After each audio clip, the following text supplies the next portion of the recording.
Hello, my name is Austin, and I am a site reliability engineer at JPMorgan Chase.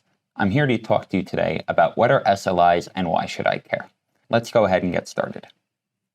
As I mentioned before, my name is Austin. I'm a site reliability engineer in our Identity and Trust Platforms organization.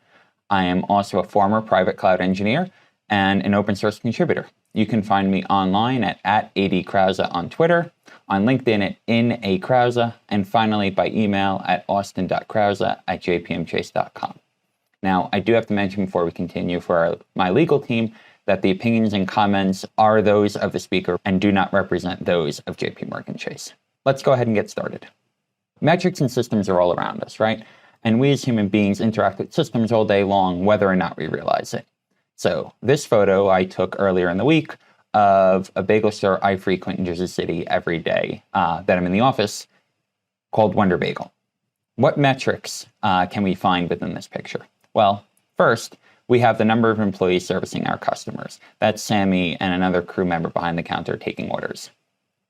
You then have the number of each item available for purchase, also known as our inventory. We have the number of customers in queue waiting to either place an order or have their order prepared. You have the number of orders served per hour. You can get that from your point of sale system or your cash register. And finally, or second to last rather, you have the number of different products sold, whether that be muffins, sandwiches, bagels, you name it, drinks. And finally, and it does happen, unfortunately it stinks when it's you, is the number of customers with unprepared or orders that were prepared incorrectly and they have to go back and be reprocessed. So, with all these metrics in mind, what would you want to know as the owner of this store? Well, the first thing you'd want to know is how many customers are coming to your shop. Because based on the number of customers who are coming in, you can scale your business accordingly to ensure that you have enough staff, inventory, and space to capacitate your customers. It really stinks when your line's out the door on a Friday morning and it's raining outside and your customers are getting soaking wet while waiting for your services. The next one, how fast are the customers being served? If customers are waiting a while, that means you have a potential bottleneck in terms of your staffing or your equipment, and it needs to be identified, right? You might need to bring in more staff, or you might need to get some newer or buy more equipment to be able to capacitate your orders. And then finally, how many orders are being incorrectly prepared? If the customer orders are coming out incorrect, it leads to bad customer experience, meaning the customer is waiting longer and the order must go back into the queue, be refulfilled, increasing the number of transactions, and you can see where we're going with that trickle-down effect. So that leads us into SLOs, SLAs, and SLIs. Oh my. So first one up, service level indicators. As defined by Alex Hidalgo in his book, Implementing Service Level Objectives, an SLI is a measurement that is determined over a metric representing some property of a service. And well, in layman's terms, it kind of does exactly what it sounds like, right? It's an indication to how your service or product is performing. An example, in the technical term could be a page load time or response time for your API. And remember, a good SLI is one that can be reduced down to a binary yes-no at the end of the day, right? The request yes or no took 200 milliseconds, which is within a range. An order was completed successfully or an order failed. Again, it can come down to a binary state. And at the end of the day, as I just said, to reiterate, you need to be able to classify an event as successful or not, which is why you have thresholds in there for ranged values. Finally, what are good SLIs for our bagel store? Well, let's think about this. First one is a customer's order will be made and served within 3 minutes. This shouldn't be new to anyone. As everybody remembers, a certain pizza brand a few years ago started, we'll have your food there in 30 minutes or less. Well, that's an SLO, right? Or a service level indicator, rather. It's saying that, hey, we're going to go and have this within 3 minutes or 30 minutes, which is an indicator of how our service is performing. For a wholesale customer, think like a cafeteria, 200 bagels per hour will be baked exclusively for that customer. And then finally, there will be no more than 4 people in queue at any given point in time. That is an indicator of what our availability is. Do we have enough staff available to take in orders? Once you have good SLIs, you can then form that into SLOs, which is the percentage of good or bad things within a system. So requests or things. So determined using SLIs, which is why SLIs matter, because you can't have SLOs or SLAs without an SLI. It's your target of where you want your performance to be. If you're exceeding your SLO or meeting your SLO, your users are happy with the state of your service. If you're missing your SLO, your customers are probably unhappy and may, swap to another service or, not come back. And you don't want to pick too high of a reliability target, as customers will get used to this performance, leaving you with with fewer opportunities for failure. So think about that in the terms of your bagel store, right? If you guarantee every order to be delivered within 2 minutes, you have no opportunities to try out new techniques. Your staff doesn't have enough time to train new employees because you're constantly trying to meet that number.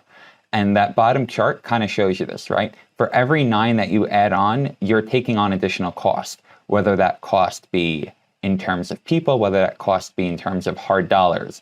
You're taking some sort of sacrifice to go ahead and meet that availability target. Once you have your SLOs, you can then form your SLAs, which is your business level agreement. So essentially, it's saying, hey, you are going to go out, and if you don't meet this objective, there is some sort of penalty or some sort of chargeback for the customer to get compensated for you missing your objective.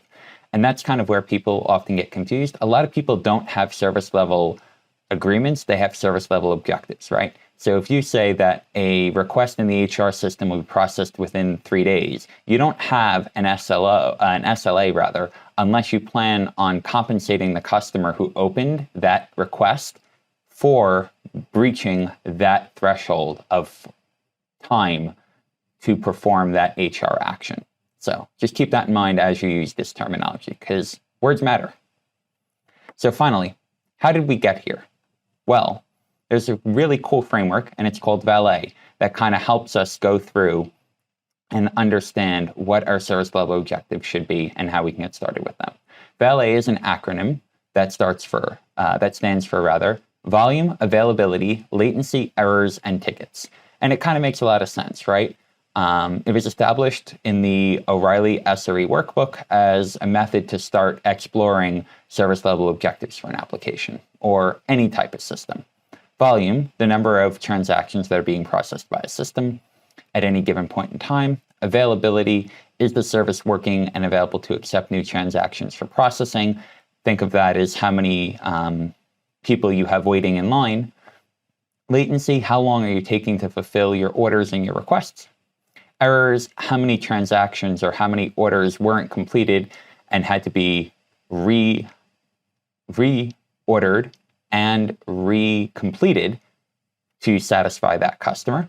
And then finally, tickets. How many customers got so upset or so bothered by your performance that they went ahead and escalated the issue, either went to the owner or their manager and expected something to be done about that. And that's really, you have to think about all of this together.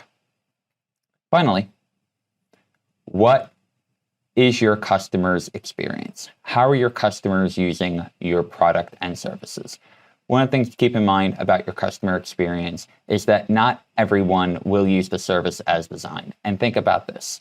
A lot of us are technologists and we're human beings. We enjoy hacking things, even though you don't exactly call it a hack, right? You've seen these life hacks on Twitter or Instagram or maybe not Snapchat, but TikTok.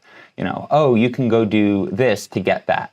Not everyone is going to use your service as designed. So your customers will typically take the shortest and the easiest path to accomplish their goal, even if it's not the way that you envisioned or architected or intended. Designed for failure. Unfortunately, failures will happen, and they need to. Not every service necessarily requires 5 nines or 8 nines or 9 nines to be reliable or successful. Human beings are running these systems, and if you don't allow human beings to fail, it eventually leads to burnout. And if you even have an automated system, there are still humans coding that system, and you have to think about them as well. And your business. You got to weigh that back and forth. The question is, though, how is failure handled? And then finally, measure and set your expectations accordingly. If you make your service too reliable, customers will come to expect it to always be available. Think about it like your mobile phone. You always expect that if you pick up your phone and dial a number, that you get a dial tone and you can actually dial a number out.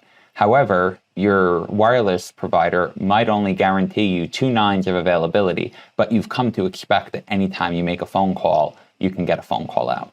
So just something to keep in the back of your mind. Key takeaways. You can't make any decisions without data. The service must be properly instrumented to deliver your data. And from delivering the data, you can then go ahead and conduct an analysis. Garbage in, garbage out is a good way to think about this. So you have to make sure that you're measuring it, whether that's a human sitting there in the bagel store counting the number of orders, comparing that to the POS machine, or doing customer surveys, or putting application metrics into your service. In a technology setting, have to think about how you're measuring that. You have to measure their journey and how the customer is using your service, not what the developers or the people architecting the system imagine it to be. Use VALET as an exploratory tool. Think about how the basic metrics are included into your service to understand what is truly happening. It's the start of your analysis, not your whole analysis. VALET is just one small piece. And then remember, anything is better than nothing. SRE is a journey. We're all here together. We're at conferences like this to start thinking about how we can do SRE better within our space.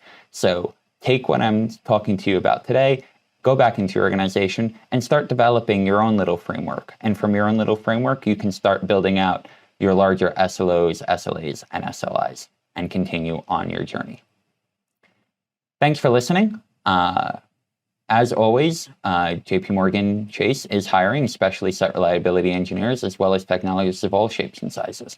Please feel free to reach out either on Twitter, LinkedIn, or email if you'd like to know more or to chat. Thank you and enjoy the rest of the conference.